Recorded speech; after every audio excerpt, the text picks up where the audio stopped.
Donc, en tant que photographe, c'est très important de calibrer son écran pour avoir de bonnes couleurs. Donc là, je vais vous montrer comment on fait. Donc vous cliquez sur votre écran. Ensuite, c'est important de vérifier les valeurs par défaut du coup de la luminance, donc à 120 candela par mètre carré, et à la température de couleur à DC65. Une fois que c'est fait, vous cliquez sur suivant. Vous allez avoir des patchs de couleurs qui vont s'afficher. Vous faites démarrer la mesure et ensuite vous devez placer votre sonde.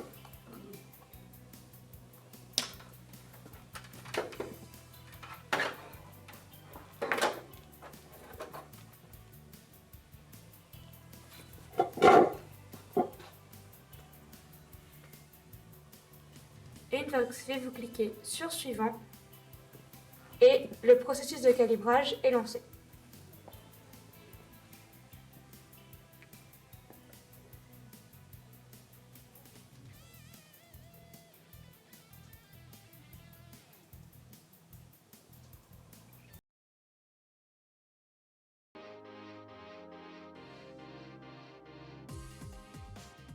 Au lancement du logiciel, un premier écran permet de vérifier que ma sonde est bien connectée. Tous les voyants sont bien au vert. J'ai choisi le calibrage de base. Je clique sur Caractérisation d'écran.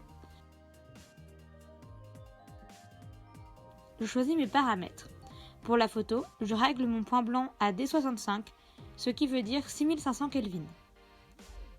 Je règle ensuite ma luminance à 100 candela par mètre carré, car ma pièce est faiblement éclairée. Je laisse le gamma à 2,2. Je clique ensuite sur le bouton suivant, en bas à droite. On voit apparaître les patchs qui vont être mesurés par le colorimètre. Je clique maintenant sur Démarrer la mesure.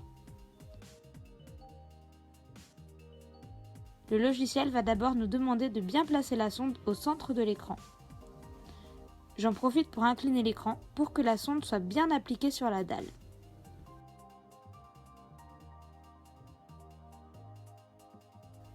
Le logiciel mesure la luminosité.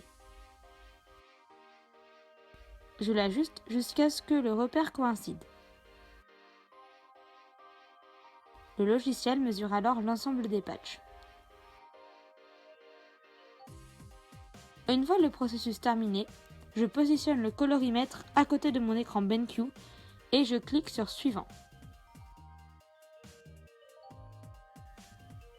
L'écran montre les écarts mesurés par la sonde. Je clique sur OK, puis sur Suivant pour sauvegarder mon profil. Je fais attention à lui donner un nom facile à retenir avec la date du shooting. Je peux en profiter pour demander au logiciel de me faire un rappel de calibrage. Je clique sur Enregistrer le profil.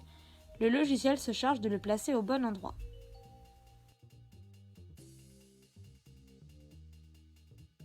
Une fois le profil enregistré, le logiciel permet de voir le gamut mesuré de l'écran. Les courbes sont bien calées, je suis contente du résultat.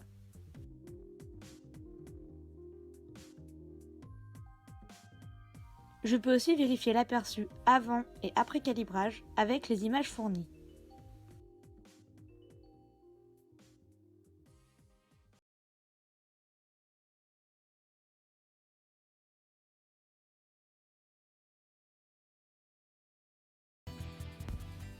Pour la post-production, j'ai utilisé deux moniteurs.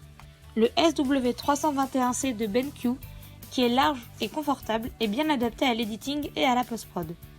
Avec un budget plus serré, je vous recommande le BenQ SW240 à la dalle plus petite mais tout aussi performant côté affichage. On le trouve à moins de 500 €. Pour le calibrage, j'ai utilisé le Calibrite Color Checker Display Pro. Il offre un mode simple et un mode avancé. Pour la post-production, nous avons utilisé la charte Calibrite Color Checker Passport Photo 2 et le logiciel Color Checker Camera Calibration pour la création du profil DNG.